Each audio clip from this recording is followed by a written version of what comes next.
दोस्तों, मैं हूं आदिल खान आज़ाद। आज है 31 मार्च 2026 और आप देख रहे हैं आज़ाद बोल इंडिया पर middle east big news show. इस शो में आज आपको दिखाएंगे ईरान के एटमी दिल पर चोट, अमेरिका ने दागे 907 किलो के बंकर बस्टर बम, न्यूक्लियर धमाके जैसा नजर आया मंजर।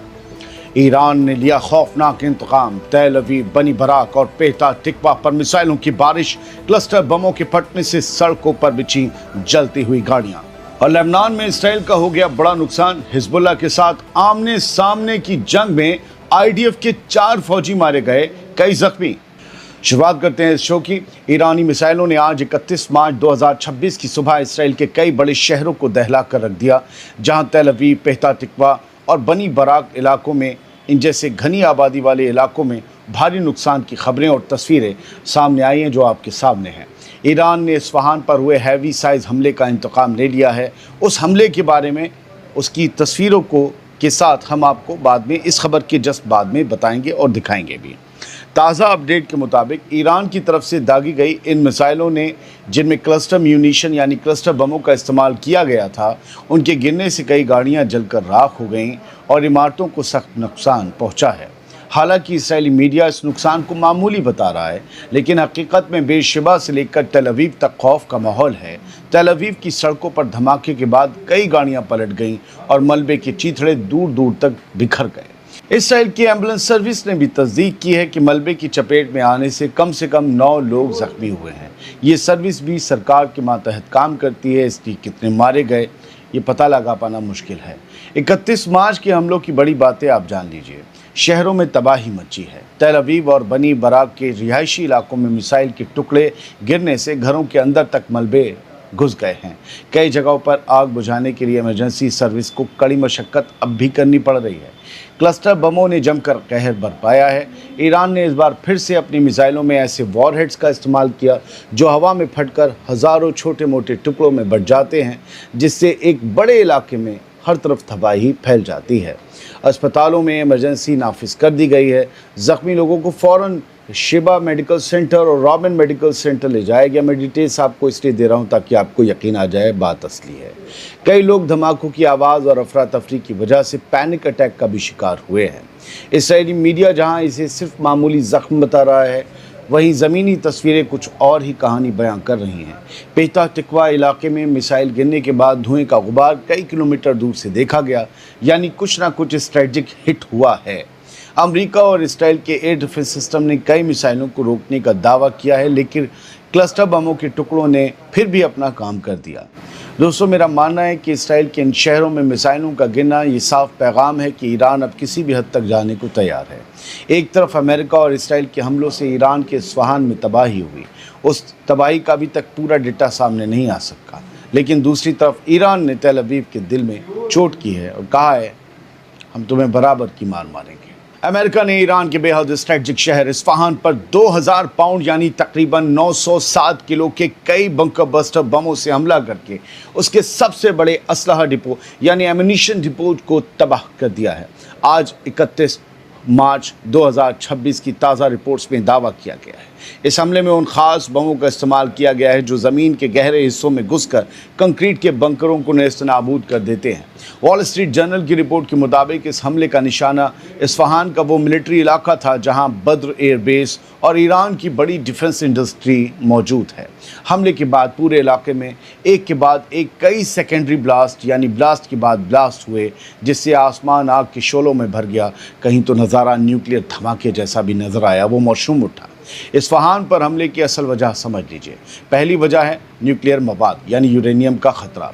सैटेलाइट तस्वीरों और बुलेटिन ऑफ एटॉमिक साइंटिस्ट के मुताबिक ईरान ने जून 2025 में ही करीब 534 किलो यूरेनियम 60% तक जो एनरिच था वो इस्फहान के न्यूक्लियर सेंटर की टनल्स में शिफ्ट कर दिया था।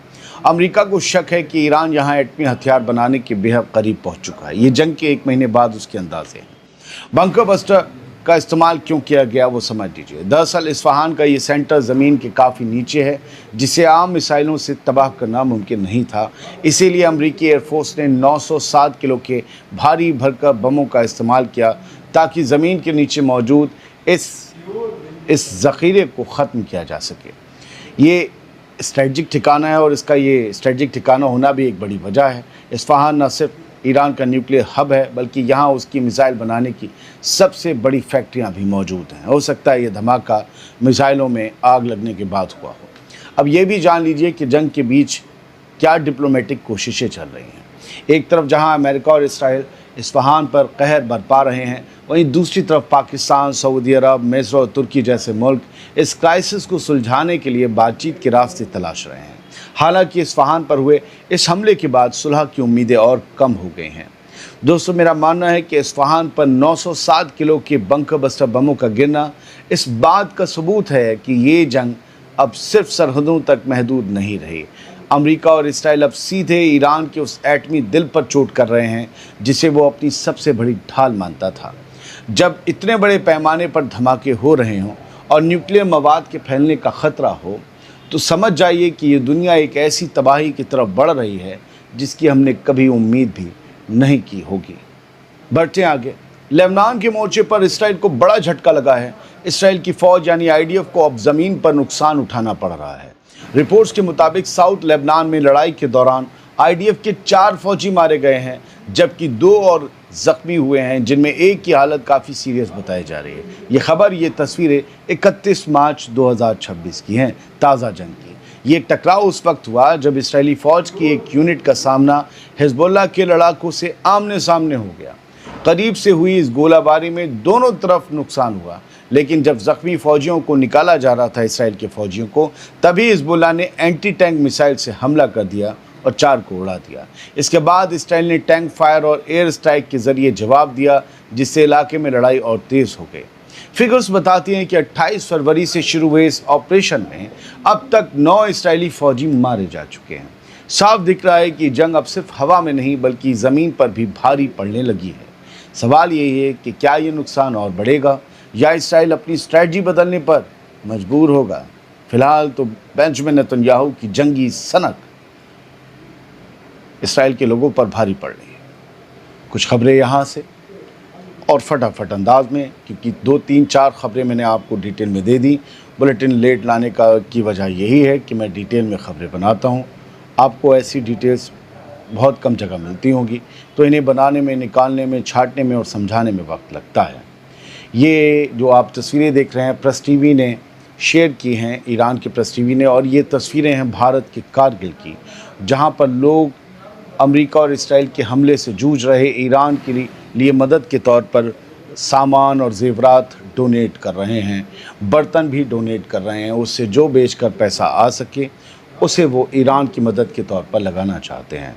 ये भारत के लोगों का जज्बा है, ये भारत के लोगों का दिल है, जो ईरान के साथ धड़क रहा है, जो ये जानता है कि जालिम अमेरिका और इसराइल, जंग के भूखे अमेरिका और इसराइल सिर्फ़ और सिर्फ अपनी मोनोपोली कायम करने के लिए ईरान के साथ ये जंग की शुरुआत कर चुके हैं और ईरान उसका जवाब दे रहा है।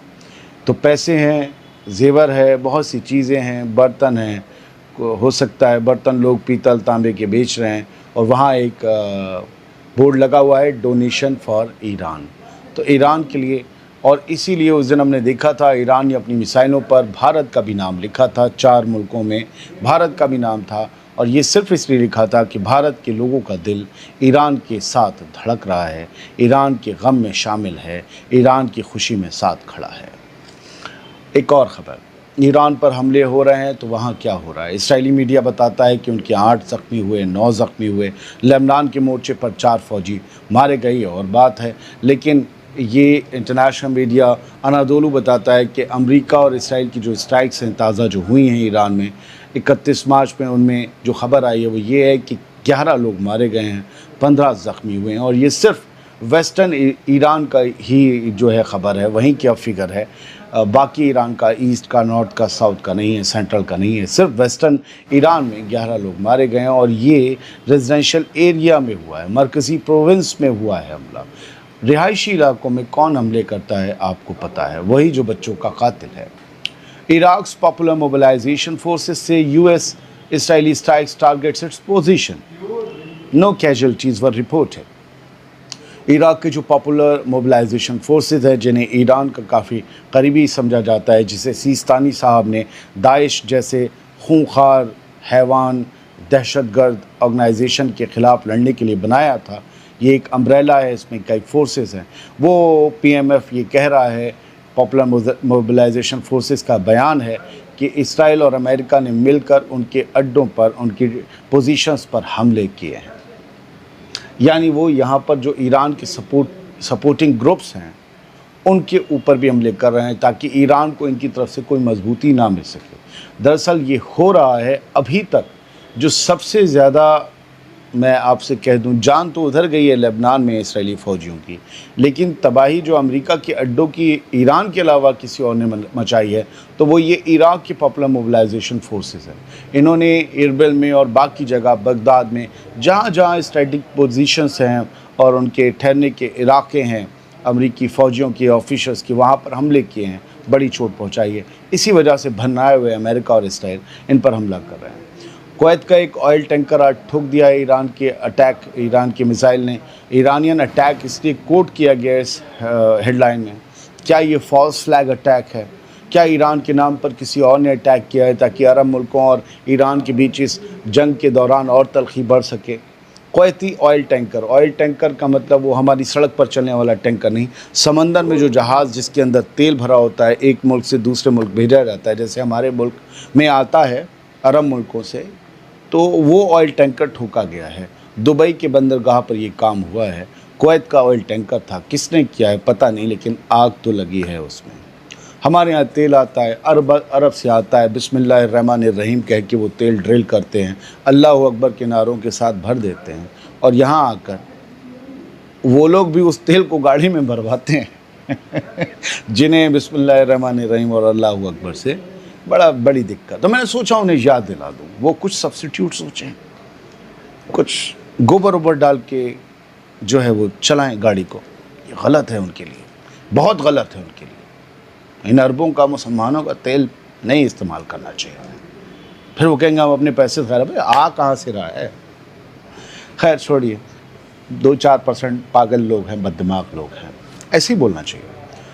4 लोग इंजर्ड हुए हैं दुबई में, प्रॉपर्टी डैमेज हुई है कुछ, जो डैबरी गिरा है, इंटरसेप्शन हुआ ईरान की मिसाइल और ड्रोन्स का, दुबई के डिफेंस सिस्टम्स ने किया, यूएई के, और जो उसका डैबरी गिरा, फिर उसके इंटरसेप्शन के बाद जो मलबा गिरा, उसकी वजह से हुआ ये कि कुछ प्रॉपर्टीज़ को डैमेज हुआ है, कुछ फ्लैट्स पर गिरा तो भाड़ हो गए, कहीं आग लग गई, और बताया गया है कि 4 लोग इन सब में ज़ख्मी हो गए हैं। सऊदी अरेबिया ने आज कई मिसाइल्स डाउन किए हैं, कई मिसाइल्स इंटरसेप्ट किए हैं। ड्रोन का डैबरी जो है वो अल-खर्ज में गिरा तो उससे 2 लोग ज़ख्मी हो गए। फ़िलहाल ख़बरें यही हैं कि इन्होंने आज मल्टीपल मिसाइल्स इंटरसेप्ट किए हैं। सऊदी अरब की तरफ से यही बयान आया है। फ़लस्तीन की बस एक ही खबर है, दिल दुखाने वाली है, उस पर कुछ रद्द-ए-अमल आया है, बयान आए हैं, लेकिन जो बेस है वो दिल दुखाने वाला है। 8 नेशंस जिसमें तुर्की भी शामिल है, उन सब ने, इसराइल ने जो रिस्ट्रिक्शंस, जो पाबंदियाँ मस्जिद अल-अक्सा में नमाज़ पढ़ने पर लगा रखी हैं, उस सब को लेकर मुखालफत अपनी दर्ज करवाई है और कहा है कि ये सीज़ जो है फ़ौरन ख़त्म होनी चाहिए। अल-अक्सा मस्जिद में रमज़ान के महीने से नमाज नहीं पढ़ने दी जा रही। वो जंग का बहाना बनाया गया कि ईरान की मिसाइलें आ रही हैं, आप मारे जा सकते हैं, ज़ख्मी हो सकते हैं। अबे तुम्हें फ़लस्तीनियों की जान की परवाह कब से हो गई? तो ये चक्कर दूसरा है। Foreign ministers of Turkey, Egypt, Jordan, Indonesia, Pakistan, Qatar and Saudi Arabia and the United Arab Emirates reject the continued restrictions imposed by the Israel on the freedom of worship for Muslims and Christians in occupied Jerusalem. Not even Muslims. Christians को भी, जो उनके church हैं वहाँ पर east Jerusalem में, वहाँ इबादत, जो कब्ज़े वाला जेरूसलम है, वेस्ट जेरूसलम, वहाँ इबादत नहीं करने दी जा रही। मुसलमानों को अल-अक्सा में नहीं जाने दिया जा रहा, समझे? और ये व्हीलिंग वॉल पर जा सकते हैं। बड़ा डिस्क्रिमिनेशन है।